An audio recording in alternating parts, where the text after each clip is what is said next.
जानेंगे। आज आप एक बात ध्यान से सुनेंगे कि भूगोल को अंग्रेजी में जियोग्राफी कहते हैं। भूगोल को अंग्रेजी में जियोग्राफी कहते हैं।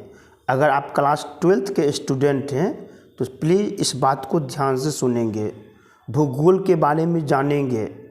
इसका मैं प्रश्न उत्तर लेके आपके सामने आऊँगा, ऑब्जेक्टिव भी आपको बताऊँगा। जब सारी बातें आपको बताया जाएगा तो आप चैप्टर बाय चैप्टर हर चीज़ को जानेंगे। अब देखिए, जैसा कि बताया गया है कि भूगोल को अंग्रेजी में जियोग्राफी कहते हैं। क्या कहते हैं? जियोग्राफी। अब आप ही बताइए, भूगोल में हम क्या पढ़ते हैं? भूगोल, भू का अर्थ होता है भूमि, और भूमि कैसा है? गोल है। अब भूगोल में बताया जाता है कि धरती के ऊपर जितने भी वस्तु है, सभी वस्तु का अध्ययन किया जाता है। धरती के ऊपर जहाँ पे मानव का निवास होता है, या धरती के नीचे में भी जो वस्तु है उस चीज़ का हम अध्ययन करते हैं भूगोल में। आप देख रहे हैं भूगोल का परिचय यहाँ पे बताया गया। लेकिन अब एक बात यहाँ ध्यान देने की ज़रूरत है। भूगोल जो शब्द है, इसका प्रयोग सर्वप्रथम किसने किया? इस बात को लेके यहाँ पे बताया गया। यूनानी यूनानी विद्वान इरोटोस्थनीज ने 3री शताब्दी में ईसा पूर्व भूगोल शब्द का प्रयोग किया है और इसके बारे में बताया है। अब यहाँ पे आप देख रहे हैं जियोग्राफी क्लास 12th। अगर आप भी भूगोल विषय से इंटरेस्टेड रखते हैं, आपको इस विषय में इंटरेस्ट है, तो इस वीडियो को आगे आप सुनिए और देखिए। आपको भली भांति हर चीज़ आपको समझ में आएगा। अब देखते हैं आगे क्या बताया गया है।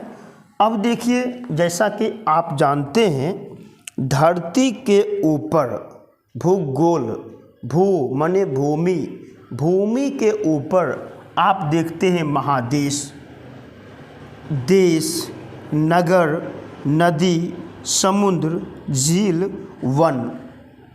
इसके अलावा भी अन्य वस्तु जो है, उन तमाम चीज़ों का भूगोल में अध्ययन किया जाता है।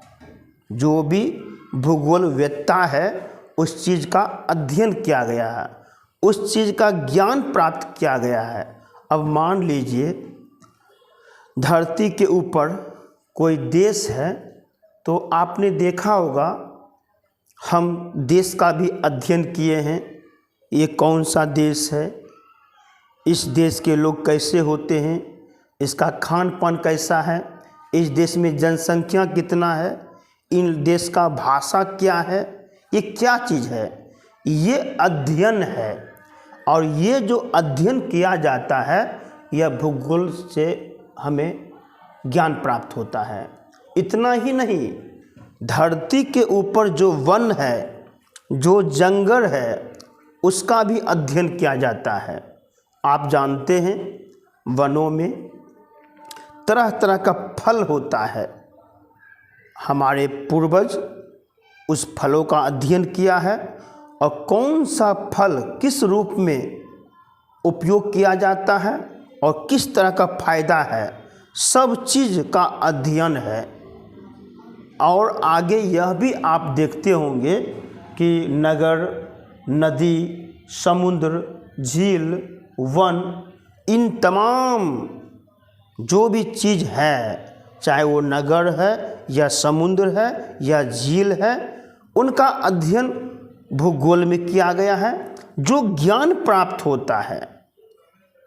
और आगे यह भी कहा गया है कि आप एक बात ध्यान से देखेंगे, यहाँ पे बताया गया कि ऑथर होम्स के अनुसार इनका कहना है कि पृथ्वी के उस भाग का अध्ययन किया जाता है जो मानव के रहने का स्थान है। जहाँ पे मानव का रहने का स्थान है, उस स्थान को हम अध्ययन करते हैं। अब देखिए, ढेर सारी बातें सामने आता है। एक प्राकृतिक भूगोल, एक कृत्रिम भूगोल, कुछ ऐसे भूगोल हैं जो मानव के द्वारा बनाया गया हो, उसका भी अध्ययन किया जाता है। कृत्रिम, जिसको अंग्रेजी में आर्टिफिशियल कहते हैं।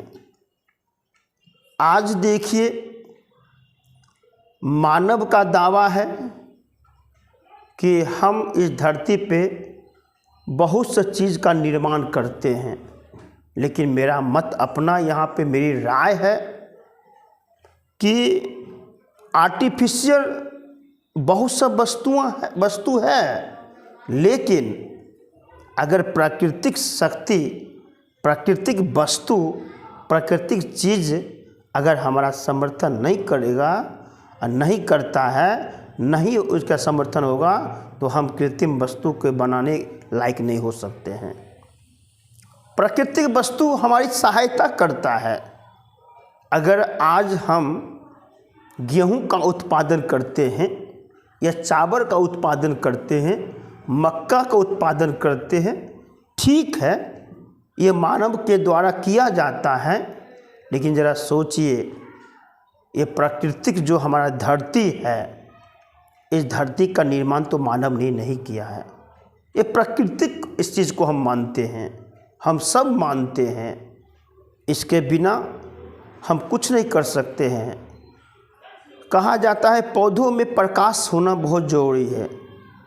क्या यह प्रकाश जो लोगों द्वारा बनाया गया, जो मानवीकृत हो, आर्टिफिशियल हो? नहीं। सूर्य का प्रकाश जब पौधों के ऊपर पड़ता है तो वो प्रक्रिया होता है, अनेक तरह का उसमें फ़ायदा होता है, उसका जो पौधा का जो वृद्धि होता है।